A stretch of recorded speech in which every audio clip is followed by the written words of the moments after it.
1:39, vamos inmediatamente a nuestro panel de conversación. Montserrat Rolano, nuestra editora general, buenos días. Muy buenos días. Y a nuestros panelistas en estudio, don Pablo Tolosa, de la UDI. Muy buenos días. Don Juan Valdés, del Partido Socialista. Buenos días, Patricio, Montserrat y a todos los teleaudientes. Eso, vamos a lo que nos toca. Así es, bienvenidos, Pablo, Juan. El tema en la frontera, y aquí la presencia de Pablo es bien pertinente como ex intendente, además de la región de Antofagasta, aunque el problema está radicado más bien en el norte, ¿no? En Arica. Chacayuta. Así es. Se ha tomado un poco la agenda política, probablemente marque lo que va a ocurrir mañana a partir de las 8 en este debate Archi, ¿no? Pero bueno, ¿cómo ven lo que está pasando ahí? Hay versiones encontradas del gobernador. Ayer entrevistábamos acá al alcalde que decía no hay ninguna crisis. En realidad lo que ocurre es que evidentemente hay una lentitud por las decisiones que ha tomado el gobierno peruano con la frontera con nuestro país, con la frontera también con Ecuador. Evidentemente hay un flujo más lento y además hay mucho intercambio en esa zona de personas que cruzan la frontera por distintas razones, para comprar, para ir al médico, no solamente son migrantes, ¿no? Pero bueno, está eso. Hay una declaración que tú citabas más temprano, Pato, también en las horas previas de nuestro noticiero, de ex cancilleres, donde, el diputado Henry Leal decía no hay nadie de derecha, pero evidentemente es bien contundente en términos de la transversalidad desde el centro hasta la izquierda. Soledad Alvear, que no es de izquierda, por cierto, también la respalda. Que no ha apoyado al gobierno tampoco, ¿no? Y que no es oficialista, y manifiestan su preocupación respecto de los anuncios, advertencias de José Antonio Kast, que los ha vuelto a señalar. Esto de quedan 100 días, quedan 101 días para que se vayan los migrantes. El diputado Leal decía, es imposible hacerlo, más bien hay que dar la señal, ¿no? O sea, partió diciendo que sí, después dijo, Claro, en realidad veamos primero por quienes han cometido delitos, dar alguna señal. ¿Cómo ven aquello? Porque claro, hay una promesa de que se va a expulsar a todos los migrantes, que son más de 300.000. Por otro lado... Migrantes irregulares. Irregulares, exactamente. Y por otro lado, que genera expectativas, hay muchas personas que además, personas que conviven con el migrante regular y que probablemente tienen ahí otras situaciones que no necesariamente son las de esta población. Y por otro lado, están quienes advierten que esto no se puede realizar, que además contraviene tratados internacionales, que es muy costoso, que es inviable, básicamente, ¿no? ¿Cómo ven lo que está pasando en la frontera, pero ya llevándolo también al tema de la migración irregular, que se ha tomado la discusión? Ayer nos acordábamos de esta declaración de la Sociedad Nacional de Agricultura a propósito de la industria del agro, ¿no? Juan Valdés. Sí. ¿Qué te parece? Primero me parece que, yo creo que José Antonio Kast lo que hace es levantar una campaña para tener la cierta sensación de que el solo hecho de declararlo entonces empezó a generar una estampida de migrantes hacia la zona norte, cuestión que por lo que hemos visto en varios medios y aclaraciones de autoridades no es tal. Sin perjuicio de aquello, me parece riesgoso que se esté haciendo este tipo de declaraciones, tratando de generar esta alarma, que hoy día es una falsa alarma, creo yo, que puede provocar mucho problema, porque si Perú cierra frontera y no permite el ingreso de migrantes, ¿qué van a hacer entonces en Arica y en la zona norte con la cantidad de migrantes que pudieran llegar ahí generando caos sanitario, vulneración de derechos de menores, etcétera, ¿no? Porque lo que estamos hablando es que tendríamos ahí unos campamentos que se van a empezar a levantar, como ocurrió hace unos años atrás, ¿se acuerdan? En Iquique, claro. En Iquique, ¿se acuerdan? Que toda había la costanera, Cabancha. No, sí. Pero además cuando empezó a migrar en Estados Unidos se abrió la posibilidad de que la gente se fuese a Estados Unidos, ¿se acuerdan? Entonces se generó un atochamiento de salida también en Chacayuta. Y hubo gente durmiendo en la calle, en el desierto, en fin. Yo creo que hay que tener cuidado con estas declaraciones tan altisonantes, tan rimbombantes, que después pueden generar efectos que son perniciosos para las comunidades. Primero porque hay derechos de niños y niñas, hay una serie de... Mire, y quiero decir al tiro, porque hay gente que puede decir, no, es que este caballero está con la migración. No, yo creo que las cosas hay que hacerlas bien y hacerlas también seriamente con estos temas, porque si no generan problemas de otra naturaleza. Yo, por ejemplo, quiero decir, cuando José Antonio Kast dice que va a expulsar migrantes así, pero a diestra y siniestra, ¿no? ¿Con qué recursos? ¿Cuál es la metodología? ¿Cuál es la mecánica de la salida del país? Primero, no tenemos cerca de 200.000 o 150.000 migrantes venezolanos. ¿Dónde los vamos a mandar? A Venezuela no tenemos convenio, no tenemos relaciones diplomáticas con Venezuela. ¿Cómo hace o sea, cuál es el mecanismo? Lo que corresponde acá es que si hay migrantes que se quieren ir del país por distintas razones o se quieren expulsar migrantes, primero que nada hay que decir que hay como 30 o 40.000 personas que están expulsadas, que están con decreto de expulsión. Entonces habría que partir por algún lugar, ¿no?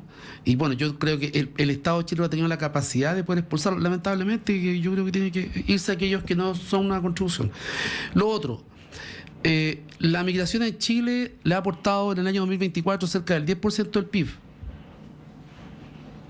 Claro, son consideraciones que uno debe tener, ¿no? Y en eso se suman todas las migraciones. Yo estoy colocando elementos nomás, no estoy diciendo mi opinión en general. Pero a mí yo creo que efectivamente hay que regular la migración, hay que tener... no estamos teniendo tanto ingreso hoy día, se detuvo la migración. Sí, desde el 2021 ha ido disminuyendo. Ha ido disminuyendo. El momento en que más migración hubo fue con Piñera. Y lo que se ha estado haciendo en los últimos años es tratar de contener la migración y ahora debiéramos entrar en un proceso de registro de la migración. Es decir, saber qué tenemos. Los delincuentes no se van a registrar, pero los delincuentes tampoco se van. Y cuando los agarras y tú lo colocas en la frontera, lo más probable es que reingresen. Eso ha ocurrido, lo hemos visto, ¿no? Que entran y salen porque salen por pasos no hhabilitados. Es que un Estado no puede dejar migrantes en la frontera. O sea, tiene que, mediante mecanismos regulares.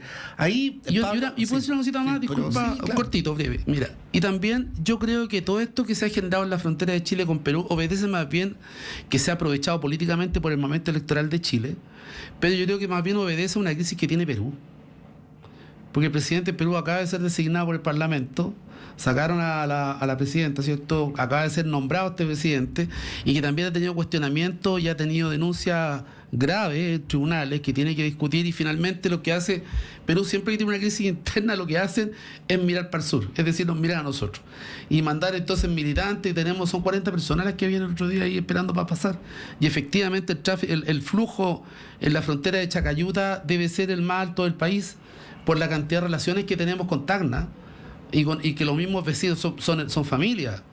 Yo conozco Arica, conozco gente en Arica y son gente que son familias con que vienen en Tacna y que hacen su vida y sus compras, por ejemplo, en Tacna, se van a ver médicos a Tacna, van a los casinos de Tacna, van a comer, en fin. Entonces, y la gente de Tacna viene a trabajar a Chile. Viene a trabajar a Arica, hay mucha gente de Tacna que viene a trabajar a Arica. Entonces, la relación es muy fluida y esto seguramente con la situación peruana ha generado un atochamiento mayor a lo habitual, pero honestamente no hemos visto una crisis migratoria en la zona norte, más allá de que ha sido parte del debate público que lamentablemente se ha ido confundiendo con el debate presidencial. Sí, ahí Pablo, déjame plantear brevemente algunos argumentos que son opiniones. Luego tú, si estimas destruirlas, puedes hacerlo con toda libertad. Veo insuficiencias en los fundamentos del discurso, porque primero yo le hacía al diputado Leal el cálculo de que según las cifras oficiales habría en Chile 337.000 migrantes ilegales. Paréntesis, siempre los países subrepresentan esto porque obviamente uno no puede medir a todos los ilegales, pero si no tiene registro no tiene cómo decir yo lo dividía por los 1.460 días del próximo gobierno y eso quiere decir que si no entrara nadie más tendrías que expulsar 231 personas por día. Yo no veo que eso sea posible, eso es lo primero.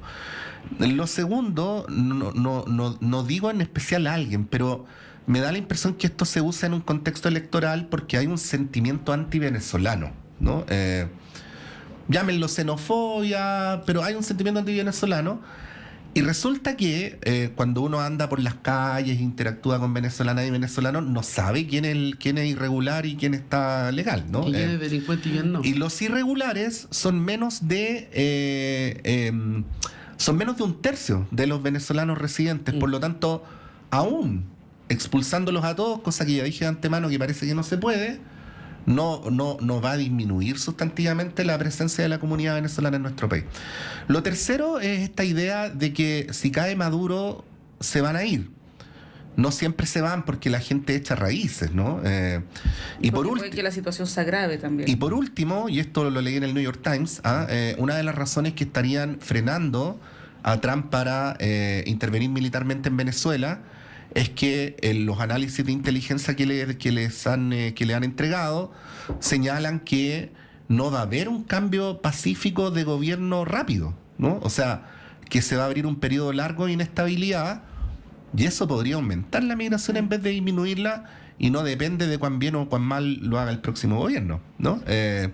Bueno, sobre estos puntos que son los que me llevan a pensar que hay un poquito de inconsistencia en el discurso. ¿Qué podrías decir? A ver, yo creo, en primer lugar, y ayer escuché, parece que el ministro Cordero habla del papelito. Uh-huh. Entonces, habla que veamos con los papelitos.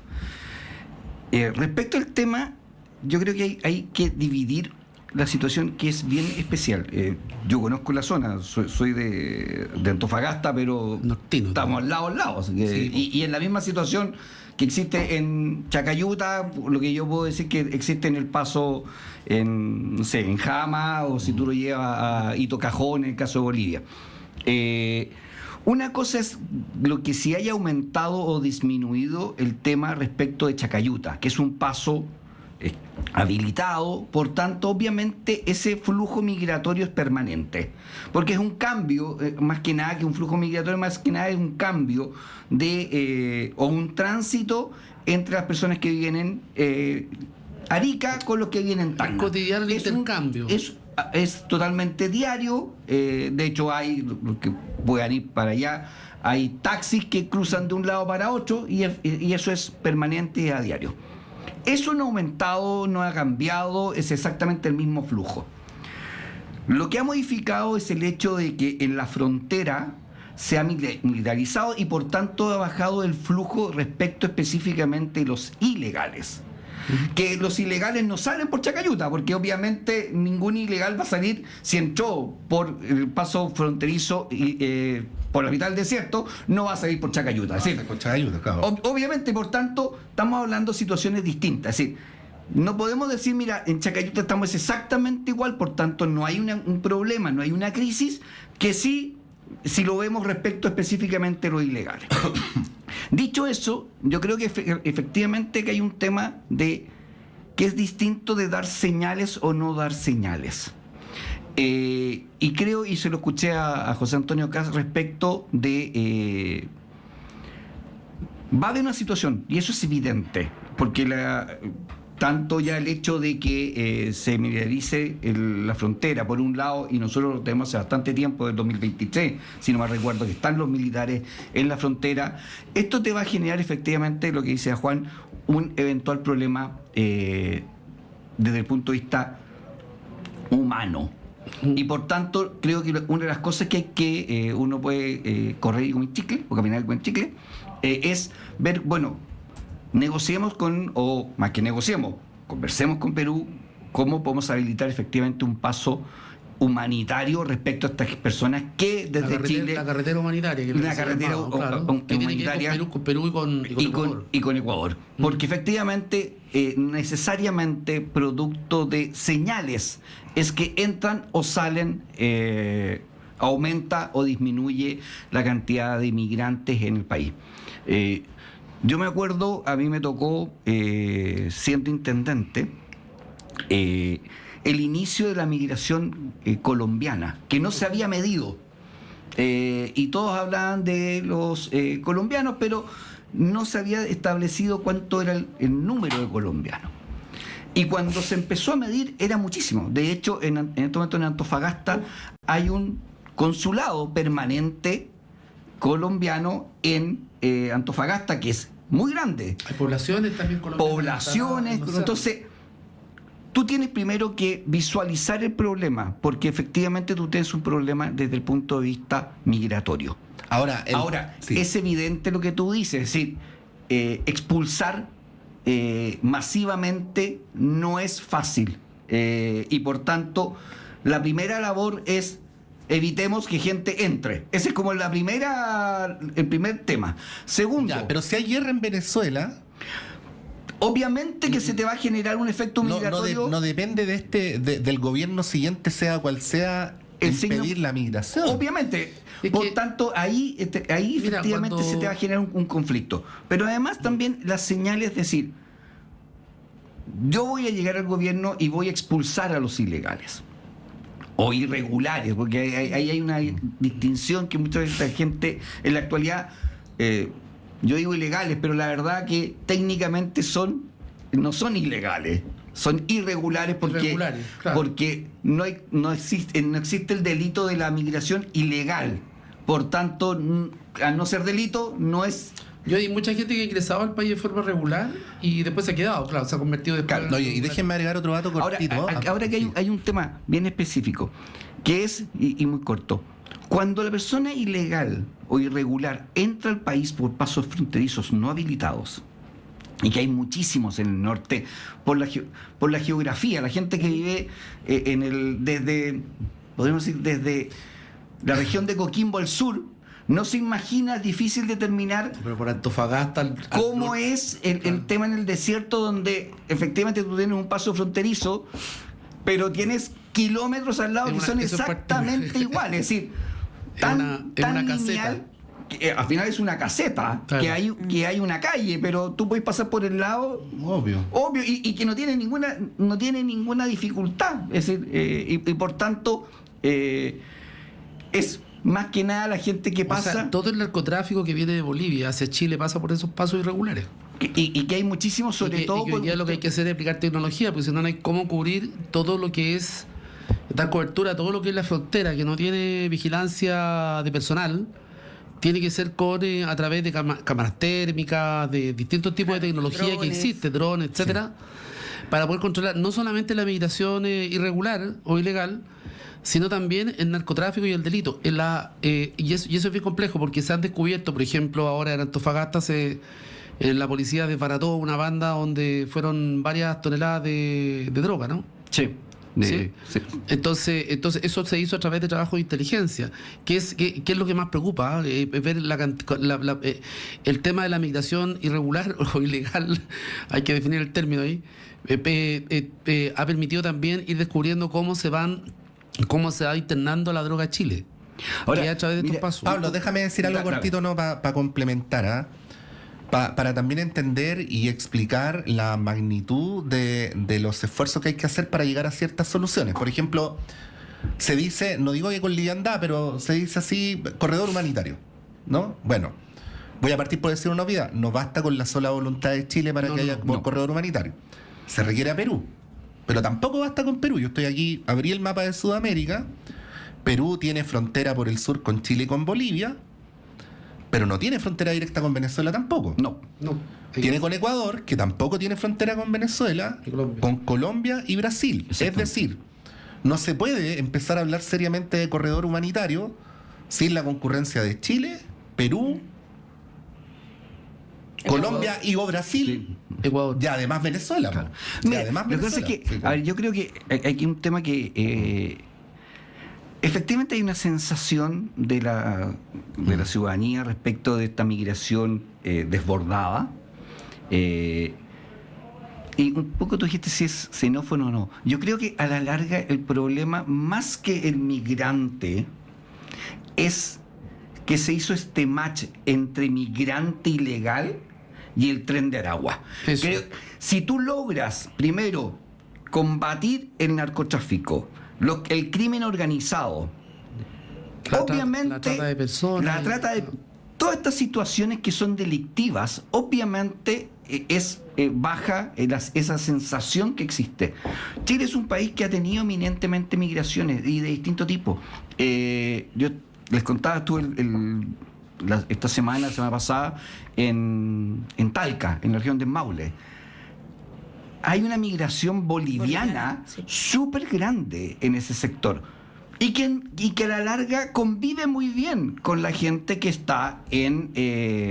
Sí, pero hay un choque cultural con pero los hay un venezolanos. choque cultural, pero porque ahí en el caso de Bolivia es una migración que ha existido casi permanentemente. Permanente. Pero está muy radicada en el tema de la agricultura. Con el caso de Venezuela se te generó, y el caso de Colombia se te generó primero un tema de un choque cultural muy importante. Tenemos culturas totalmente distintas. Yo lo veo en Antofagasta, cómo estas situaciones del comercio ilegal, pero estoy pensando específicamente en el tema de las comidas. Hace muy poco tiempo atrás en Chile no existía esta situación de que instalaban parrillas y hacían anticuchos. Eso tú lo ves en las calles y eso mucha gente le choca automáticamente. Sí, es un tema. La incivilidad. Entonces, por eso yo creo que en el caso de la propuesta de José Antonio Caz, en el sentido de decir, mira, ya el hecho de decir vamos a combatir y vamos a sacar, ya te genera un efecto comunicacional y un tema de decir, ya, pareciera que tenemos que emigrar, pero pareciera no veamos Chile, parece que no es el lugar porque no nos va a ir bien. Sí, pero yo tengo una primero, un segundo, Juan, porque lo primero es parar. Una vez que tú logras parar, disminuir, esto es como, pero eso como ya alguien que ocurrió. dijera, voy a parar el delito. Eso es imposible, porque el delito no se ha parado nunca, pero desde no, caía. Pero todos los datos, Pablo, todos los datos indican de que el tránsito o el ingreso al país ha disminuido notoriamente. Desde el punto de vista Entonces, del momento de la movilización ha disminuido. Ha disminuido mucho. Y eso tiene que ver también con el esfuerzo que el gobierno ha hecho en los puntos fronterizos en donde se generaban estos pasos irregulares. Están desplegadas las Fuerzas Se ha Armadas. desplegado las Fuerzas Armadas, se le ha dado mayores... acuérdense ustedes que hace un tiempo atrás el alcalde de ¿cómo se llama? El Hospicio de Guara, ¿cómo se llama? De arriba, Colchane. de Colchane, tenía una crisis ahí sanitaria.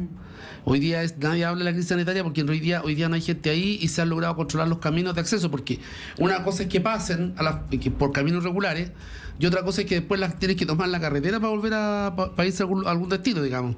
Y ahí se han estado aplicando los controles que corresponden y se han hecho las reconducciones, etcétera. Yo creo que es injusto decir que el gobierno no ha hecho nada, porque yo creo que sí se ha hecho, se ha logrado contener el ingreso.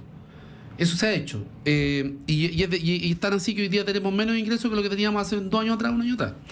Ahora, otra cosa es, yo creo que efectivamente la discusión no debería ser cómo sacamos estos 300.000 migrantes, porque al parecer eso va a ser una tarea bien titánica, bien compleja, que ni Estados Unidos ha logrado hacerlo. Sí. Ni Estados Unidos ha logrado sacar a todos los migrantes que Trump quiere. Entonces, lo que deberíamos hacer es ver cómo reorganizamos y controlamos mejor y cómo identificamos a quienes viven en Chile de forma irregular. Sí. Yo se lo quería, ¿no? O sea, el catastro que necesitamos tener y ¿para qué? Para combatir con menos distractores probablemente a los que tienen que ver con delitos y con crimen organizado, que son las bandas que atemorizan al país. Las que ingresan la droga a Chile, las que manejan el tema de las armas, las que hacen las extorsiones, las que mandan los que tienen el tema de la industria del sicariato, ¿cierto? Que son los temas que a la gente le afectan directamente y con la cual la gente vive con miedo. Entonces, a mí lo que me preocupa el tono del debate presidencial es que el candidato Caz y hay ciertos equipos de Caz, no todos, pero que ven esto de una forma simplista, arrogándose situaciones que no les corresponden además y colocando un acento, un tono yo creo muy extremo respecto a lo que verdaderamente ocurre, porque estamos todos de acuerdo que tenemos que sacar a todos aquellos inmigrantes que son delincuentes y que son del Tren de Aragua, en eso no hay discusión, pero hay otras personas que están construyendo el país. La señora de Frutillar, po. La señora de Frutillar, pero además mira, aportan el 10% del PIB. Yo quiero decir una cosa, en los consultorios públicos municipales, la APS, no existían médicos. Tenemos déficit de médicos. Y los médicos que han llegado del extranjero, que han hecho su UNACOM, han regularizado, primero llegaron de forma irregular. Después hicieron todos sus protocolos de autentificación de sus títulos, después hicieron la UNACOM. Y hoy día trabajan en el sistema público y son quienes dan respuesta. No, pero, o sea, entonces, igual nadie está planteando expulsar a personas que son un aporte. Pero en algún minuto llegaron de forma se irregular. está planteando, po. Irregulares. Sí, po. Pero estas personas que Pero dice si se lo Juan dijo, son- se lo dijo sí. el candidato Caz a la Pero, señora de claro, Frutillar, po. pero las personas que está hablando Juan no son irregulares, son personas No, que no, son, no, no, son- no, está bien, son pero- personas pero- que están regularizadas en el país. Es decir, Una persona ellos están regularizados, pero lo que dice Katz es que si su hijo está irregular, su hijo se va. Es que, a ver, si hay un hijo que nació en Chile no es irregular. Ahora, yo por eso creo que también hay una discusión. La persona que entra en forma irregular al país permanece siempre irregular. Esa persona no puede regularizarse. Tú no puedes decir una persona que entró irregular, posteriormente porque está trabajando, se transforma en regular. Porque esa persona no puede tener contrato de trabajo, porque esa persona no tiene RUT. Ya, mira, por tanto, yo sé, entonces, sí, Pablo, yo sé que el hay tema, un tema que es bastante fino y que es bastante importante. Es que no es fino, es relevante, mira. Fino en el sentido de la... Sí, como ya estamos en la hora de la pausa, vamos a la pausa y de la vuelta retomamos, pero te agrego lo siguiente respecto a lo que tú dices. Tú tienes toda la razón. O sea, aquí hay miles de personas que entraron irregularmente. Yo no podría tomar la posición de decir esas personas por el solo hecho de haber entrado irregularmente no tienen derecho a ninguna oportunidad y por lo tanto se van, que es más o menos el discurso que hemos escuchado en los últimos días. Pero resulta que muchas de esas personas han hecho todo lo posible por regularizar su situación y no pueden. No es que ellos quieran permanecer irregulares. Así es. Segundo, me consta, están expuestos a todo tipo de abuso. Trabajo en negro. No pueden sacar cuenta corriente o cuenta de ahorro. Tienen que arrendar una cuenta de ahorro y con lo poco que ganan les cobran comisión por usar la cuenta. Porque necesitan el dinero en la cuenta porque muchos de ellos envían dinero a las familias de los países de los cuales vienen. Los engañan con las cotizaciones previsionales y así sucesivamente. Entonces digo, para que, no sé si tenemos todo el segundo bloque para hablar del tema, pero para que lo veamos en la complejidad que tiene, ¿no? Sí, yo solamente agregaría, a propósito de las señales que habla Pablo, porque ayer ocurrió, y ustedes lo habrán visto porque se viralizó un video ahí de un intercambio entre una periodista de Chilevisión con Rodolfo Carter, que fue enviado por José Antonio Kast a la frontera norte. Y ahí uno se pregunta, yo creo que la pregunta es súper legítima, ¿no? ¿Qué ocurrió también con Rodolfo Carter cuando él, siendo alcalde de la Florida, ustedes se acuerdan, fue al Congreso en el contexto de la discusión de la ley Naín Retamal, invitado por el diputado Alessandri, y todos decían, ¿pero qué tiene que ver Rodolfo Carter en el Congreso si él no es parlamentario, es alcalde? Ahora ocurre un poco lo mismo, ¿no? Yo entiendo lo de las señales, pero también hay que, como usando tus palabras, Pablo, ser fino en las señales, porque enviar a una persona que no tiene experiencia, yo no sé si no sabemos si conoce el norte. Capaz que Carter haya ido solito nomás. Carter fue al asesinato de la carabinera muerta también en Quilpué en día laboral, digamos. Así es. Fue cuestionado en ese momento y ahí cuando él dice que él representa un liderazgo, ¿no? Pero bueno, está la pregunta de cuál es la señal que se da. Yo no digo que un candidato presidencial no tenga derecho de enviar a alguien a monitorear, a hacer un reporte o a hacer propuestas, levantar información, pero que sea una persona que sea idónea, digamos, para las circunstancias. Eso por lo menos desde mi humilde opinión. Nos tenemos que ir súper rápido a la pausa, son las 9:07, volvemos con este y otros temas también que están en la agenda.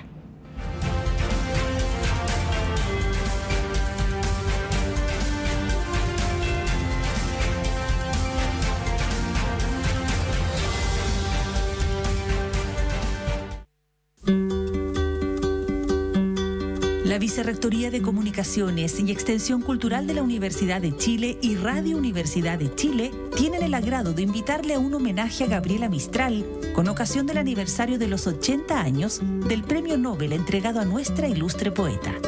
Esta actividad se llevará a cabo el día viernes 5 de diciembre a las 19:30 horas en Sala Máster de Radio Universidad de Chile. Les invitamos a ser parte de esta celebración junto a artistas y académicos del Teatro Nacional Chileno, la Facultad de Artes y el Ballet Folclórico Antumapo. Homenaje a Gabriela Mistral en Sala Máster. Miguel Claro 509 Providencia. Viernes 5 de diciembre, 19:30 horas. La entrada es liberada. Cupos limitados y por orden de llegada.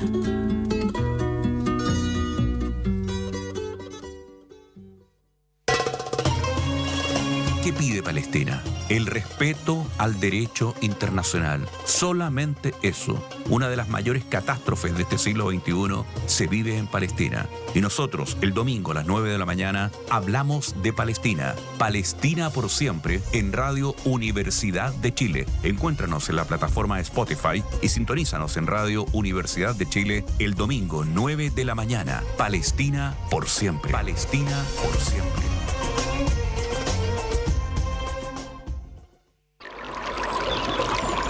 Aguas Trayén o Cascada en Mapudungun es la mejor agua purificada con tecnología de última generación. Para más información, visite su página web www.aguastrayen.com. Los temas que importan en educación ya están en el aire. Soy la periodista Diana Porras y les quiero hacer una invitación a escuchar el programa Educación en el Aire, un programa del Senado Universitario donde abordamos calidad, investigación, financiamiento, participación y docencia. Estos son los pilares que transforman nuestra educación y queremos que tú seas parte de esta conversación. Todos los martes a las 18 horas en el 102.5 FM y radio.chile.cl.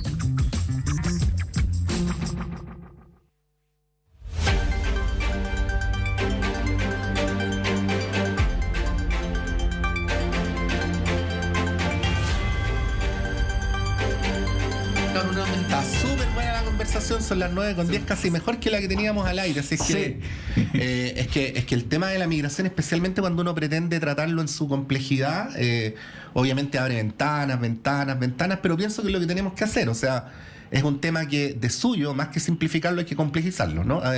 Demos una última. Es complejo. Sí, claro, pero a veces el sistema político opera como si claro. si fuera binario. Mira, ¿no? lo que pasa es que ya, una última pasada, Juan. aquí y Pablo, lo que pasa es que hoy día mientras el tema de la migración en Chile se siga tratando en clave electoral por parte de la derecha y la ultraderecha, entonces las propuestas van a ser bien igual la izquierda y tu partido ha caído en eso. Es que nosotros hemos estado... respeto, pero... No, es que nosotros hemos tenido una postura clara y definida hace mucho rato. Nosotros creemos los derechos de las personas, tenemos que identificar, nuestra candidata Jara ha dicho que tenemos que identificarlo y tenemos que enrolarlos. Tenemos que saber de qué estamos hablando, de cuánta gente estamos hablando y de quiénes estamos hablando, para poder colocar fuera de la frontera o en la cárcel donde corresponda a todos aquellos que son parte de los trenes de Aragua, a todos aquellos que vienen a delinquir, que es lo que corresponde. De lo contrario, son hacer medidas populistas que pueden ser no practicables y que finalmente lo que generan es más confusión y angustia en algunas personas que es lo que se requiere. Lo que no puede ocurrir es que le digamos a la gente que si su hijo es irregular se va, porque soy inhumano.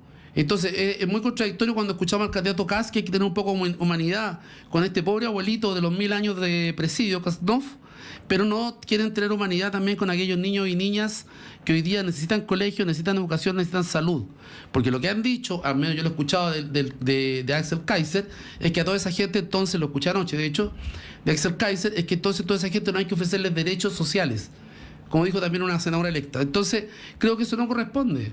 Lo que nosotros tenemos que hacer es regularizar, tratar de ver de qué estamos hablando para poder ponderar bien y, por supuesto, actuar también, porque la migración también es un derecho internacional. En Chile ha tenido muchos migrantes y también hemos recibido muchos migrantes en la historia.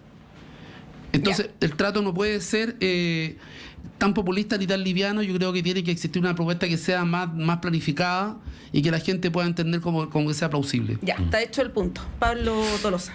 A ver, mira, lo último que me voy a agarrar en lo último que dijo Juan. Y ahí hay una diferencia en el lenguaje. Y no solo en el lenguaje. Esto fue tocado en su oportunidad en la convención. Para mí, migrar no es un derecho. Y ahí parte la base. Claro, la migración no es un derecho. La gente no tiene derecho a migrar a mi país. Hay que cumplir las normas, hay que entrar, de acuerdo. Hay que entrar pero no es un derecho que yo migre a un país y llegue a un país y diga, llegué acá y denme los servicios sociales y háganme todo. Eso no es, porque eso es al final, la irregularidad fue lo que llevó a esta crisis general. Dicho eso, efectivamente, y lo conversábamos cuando estábamos en la pausa, también hay que hacer modificaciones legales, porque no solo se combate esto diciendo lo sacamos a todos, o no sacamos a nadie, no regularizamos a nadie o regularizamos a todos. En esa dicotomía, sino que también hay que establecer reales modificaciones dentro de nuestro mismo proceso penal. Creo que hay que fomentar la posibilidad. Muy corto, yo establecí en un momento una especie del clúster de la delincuencia, porque cuando una persona migrante o una persona extranjera comete un delito en Chile, automáticamente se cierra la posibilidad de poder regularizarse, obviamente. Pero el proceso penal en sí es largo. Esa persona lo más probable es que no quede en prisión preventiva. Durante todo ese periodo, primero, no sabe dónde está. Segundo, no puede obtener trabajo. Al final tú tienes una persona que la tienes en el país, que esa persona no puede trabajar legalmente y por tanto termina volviendo a reiteradamente a cometer delitos. Por tanto, ojo, ahí tenemos un tema que es legal, donde podemos rápidamente a esa persona que comete el delito decir, ¿sabe qué? Se suspende el proceso, váyase del país, ya lo rolaste desde el momento que lo tienes, no hay una, no está enrolando a nadie, lo está cientificando y por tanto en la frontera. Entonces, creo que es sectorial la situación y la mirada desde un punto de vista, primero, parar lo que es el tema del ingreso ilegal. No estamos hablando de los pasos legales. El problema sí, pero ahí déjame decir algo, Pablo. Yo obviamente respeto profundamente tu opinión, pero simplemente constato que estamos viviendo en una época donde estamos volviendo a discrepar sobre cosas que habían sido consensos planetarios durante los últimos 80 años, porque déjame leerte el artículo número 13 de la Declaración Universal de los Derechos Humanos a propósito de tu señalamiento de que la migración no es un derecho, ¿no? Dice textual, artículo 13.1, toda persona tiene derecho a circular libremente y elegir su residencia en el territorio de un Estado. Y el 13.2 dice, toda persona tiene derecho a salir de cualquier país, incluso del propio, y a regresar a su país. Obvio. Sí. Pero es distinto eso que tú estás leyendo, que es la Declaración de Derechos Humanos, respecto de que hay procedimientos y normas que establece cada país en el cual tú puedes entrar. Yo no puedo hoy día agarrar un avión e irme a Estados Unidos o irme a Europa. Saquemos Estados Unidos para sacar a Trump de la situación, del ejemplo. Yo no puedo llegar e irme a Italia. Me encantaría llegar a Italia y en forma absolutamente ilegal y quedarme ahí. Obviamente que si yo estoy en Italia y me encuentran, me van a expulsar, porque obviamente entré en forma ilegal. Acá hay procesos que hay que distinguir entre una inmigración legal, regular, que es lo que se refiere la Carta de Derechos Humanos, respecto de la Naciones Unidas, respecto de lo que es la migración ilegal, y específicamente también respecto de eso hagamos un subconjunto respecto de aquellas personas que son delincuentes, que son bandas organizadas y que tienen, obviamente, como dijo Juan, atemorizada a la gente. Ese son, yo creo que elementos que hay que visualizar. Ya, vamos a dejar podría haber seguido hablando todo el día. Sí, vamos a dejar el tema hasta acá de la migración, que da para harto, pero en honor al tiempo, porque se estrenó el domingo la franja electoral. No sé si ustedes habrán podido ver en la televisión o en redes sociales, que además circula profusamente las piezas. Y mañana es el primer debate después de la primera vuelta. Hay altas expectativas, entre otras cosas, por lo que estamos hablando, ¿no? El tema migración, seguridad, derechos humanos. Y la candidata Jara ha sido bien dura. Ayer escuchaba a alguien que decía, creo que fue la Javi Arce, que hablaba de que la franja se parecía al sí y al no, y Jara emulando un poco la franja del sí, en el sentido de apelar como al miedo, ¿no? O incluso a los riesgos, las amenazas de José Antonio Kast, mientras él tenía un tono mucho más conciliador. Mucho más conciliador, efectivamente. Se han dado como vuelta a los roles ahí en esta, por lo menos lo que se ha visto ahora de la franja, en el tono, una Yanet Jara mucho más agresiva. Hay quienes han planteado que no debiera ser necesariamente la estrategia que ella debiera seguir. ¿Cómo ven eso faltando poquitos días para la elección? Pablo. A ver, es que era lógico, porque si uno se va a los fríos números, lo que necesita Janet Jara para poder ganar una elección, que yo creo que la tiene más difícil que Colo Colo clasifique a la Sudamericana, porque tiene una serie de No esperamos resultados. que Colo Colo clasifique. Entonces, Con la abuela Libertadores. Colo Colo la tiene harto más fácil. Porque, el yo equipo, creo, por eso yo te creo que tiene- porque el equipo es un desastre, pero si le gana al Audax queda más o menos listo. Claro, entonces, Sí.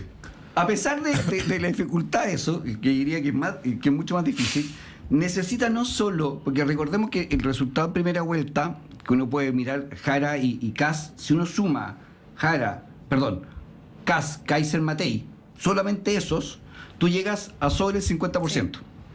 Por tanto, Jara necesita sumar todos los votos de Meo, Artés, Harold May Nichols y todos los votos de Parisi, y aún así no le alcanza. Es decir, necesita obviamente sacar votos de Matei. de Matei. Probablemente saque una Ahora, tajadita. obviamente el hecho de ayer de aparecer un grupo de personas de amarillo y demócrata apoyando a Kass, se te hace más difícil poder comer votos de ahí.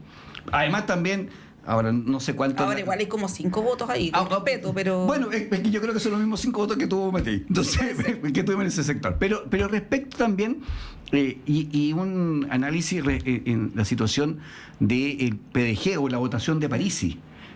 Ahora no sabemos cuánto fue efectivamente Otros cinco la gente que votó en esa encuesta o en esa votación interna.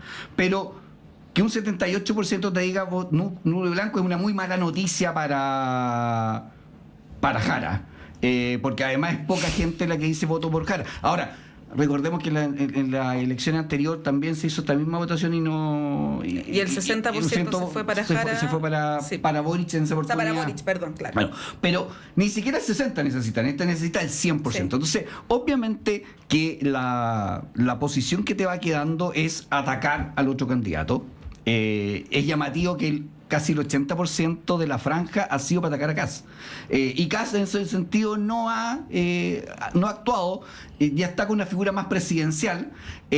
No es fácil. Yo entiendo que la posición de Janet Jara no es fácil en esta situación porque tú miráis los números y dices, bueno, ¿de dónde saco votos? Claro, si hay un clima que da casi por ganador a uno, el incentivo a ese uno es que se quede quietito, ¿no? Y el otro es... el otro tiene que hacer todo lo posible. Tengo que pegarle donde Mira, sea. dos comentarios ahí, Juan, para el análisis. El primero que me pareció ocurrente, pero es interesante como figura.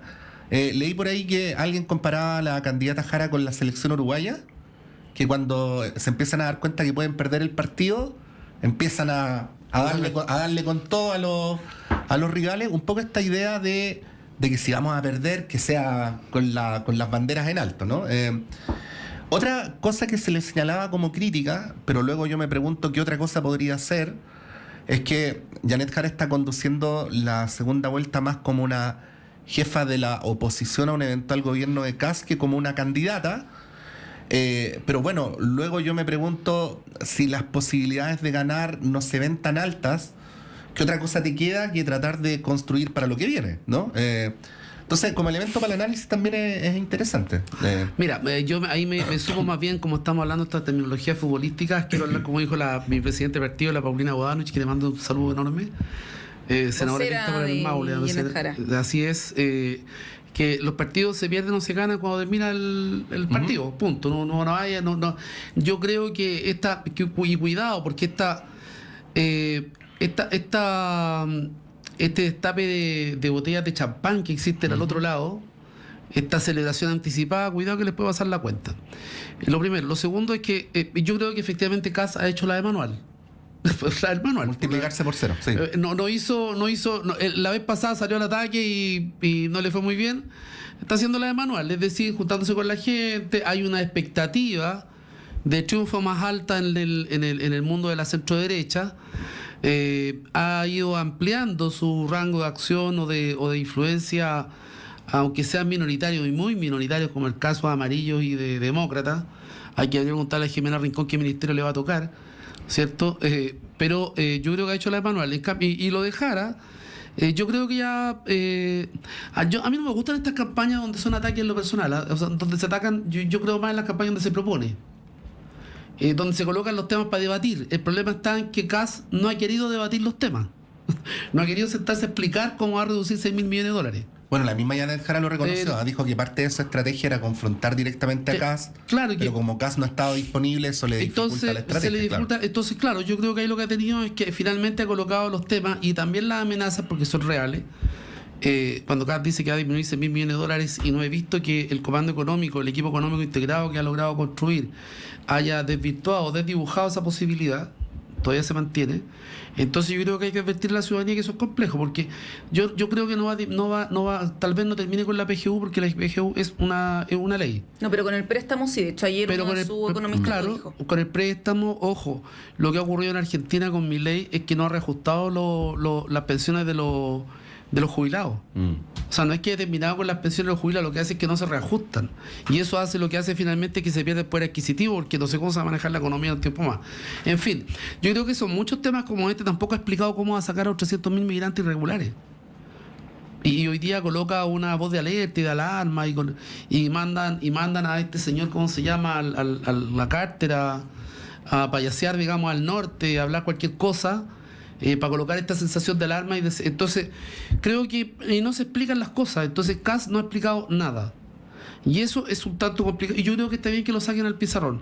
Como digo, yo creo que eso debe ser más también contrapuesto, no solamente en las cosas sino que en las cosas también que se pretenden hacer, porque por ejemplo nosotros tenemos más de 250.000 personas, o por ahí por 250.000 personas que son cuidadoras que están en el registro social de hogares. Es decir, tenemos personas que cuidan a enfermos, postrados, en su mayoría.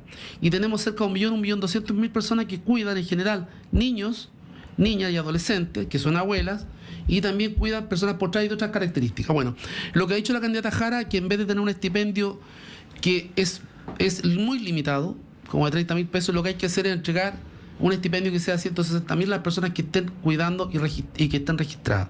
O sea, son características distintas y propuestas distintas de una campaña distinta en el sentido de lo humano, de lo acogedor y de lo que a la gente le pudiera interesar. Creo que en ese sentido no me gusta esta campaña donde atacan, sino que yo creo que mucho más en una campaña donde tú contrapones los puntos de vista. Nosotros queremos hacer más inversión pública en beneficios sociales. Y Kast dice, voy a rebajar 6.000 millones de dólares. Sí, sin explicar por dónde. Entonces, yo espero que la ciudadanía en estos debates que vamos a tener en lo sucesivo se pueda hacer. Yo no desconozco que tenemos la tenemos cuesta arriba. Yo tengo súper claro que esta cosa está difícil, pero creo yo que se puede llegar, porque hay mucha inconsistencia y hay mucho pegoteo por conveniencia en el comando de Kast, y que se ha ido notando. Esto es raro, ver a Tarud hablando de que Kast casi es un demócrata de primera línea. Es como raro, ¿no? Es como raro con un señor que venía de la centroizquierda. Ahora, tampoco da lo mismo el tipo de victoria y el tipo de derrota, ¿no? O sea, aquí yo cito al diputado Leal, ni siquiera cuando él decía que el impulso para las primeras semanas de un eventual gobierno de José Antonio Kast era distinto si la diferencia en la segunda vuelta excedía los 20 puntos que si era menor, ¿no? Entonces, claro, ahí también hay un factor importante a considerar. El gobierno del presidente Boric ganó con más de 10 puntos, ¿no? Claro, y ahora con el voto y con una votación voluntaria, y eso además era un respaldo y un piso impresionante. Pero cuando se instala en el gobierno con esa seguida de errores, con un mal diseño político y estratégico en la instalación del gobierno llevado adelante por Jackson, que era el diferente, el distinto y el honrado, el honesto, ¿cierto? Con el fraude y la crisis profunda que se provocó en ese mundo, con el tema de las fundaciones, ¿cierto? Entonces fueron haciendo que se generara un derrotero de oposición muy fuerte en contra del presidente y el gobierno. Ya, no abramos el tema de las fundaciones, porque ahí Pablo podría estar hablando esta mañana. Pablo Tolosa es querellante en el caso fundaciones, así que se podría hablar. Está bien, lo que pasa es que yo digo que el efecto político que se genera en la instalación del gobierno, aunque tú tengas una mayoría consolidada, creo que la fragilidad del sistema político hoy día puede hacer que una seguida de errores o situaciones que puedan enfrentarse puede hacer que en el corto plazo finalmente tengamos José Antonio Kast, que ya no sea querido tan popularmente. Ojo, él no es muy querido popularmente. La luna de miel es inexistente, ¿no? En la actualidad, absolutamente. En la actualidad.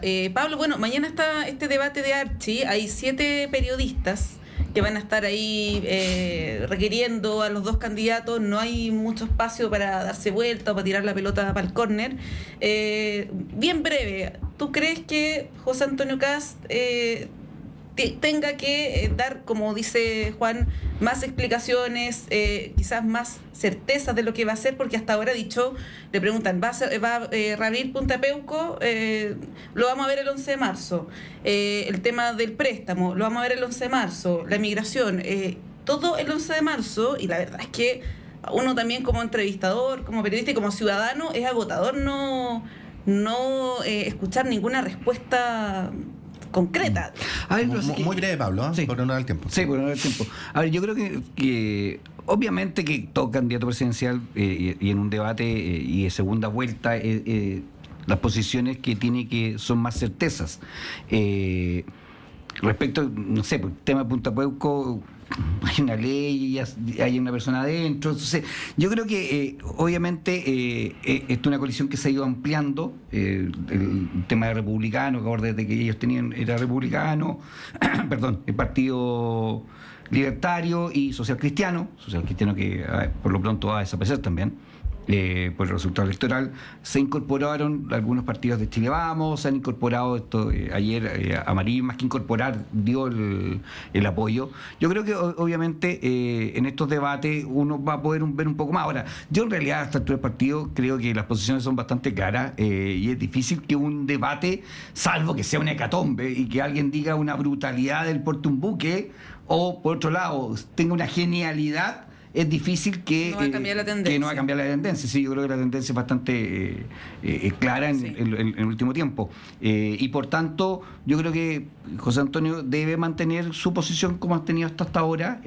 Obviamente que hay temas que hay que ir regulando y Debe mantener su posición para no perder votos. Y como dice Juan, una cosa es ganar una elección y una cosa muy distinta es gobernar. Porque ahí, en el caso del presidente Boric, ganó la elección, pero a los pocos días, con el tema de Temuco-Ulcuy, se acabó la luna de miel en 2 Como minutos. lo dijo la presidenta Bachelet en el balcón de la Moneda y le rompió el corazón a más de algunos, las campañas se hacen con poesía y los gobiernos se hacen con prosa.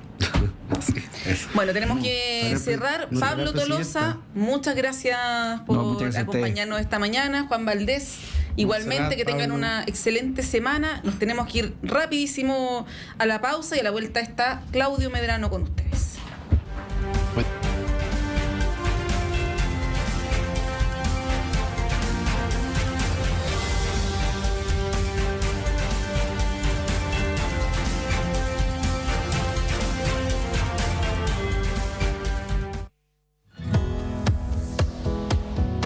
¿Pensabas que la sexualidad era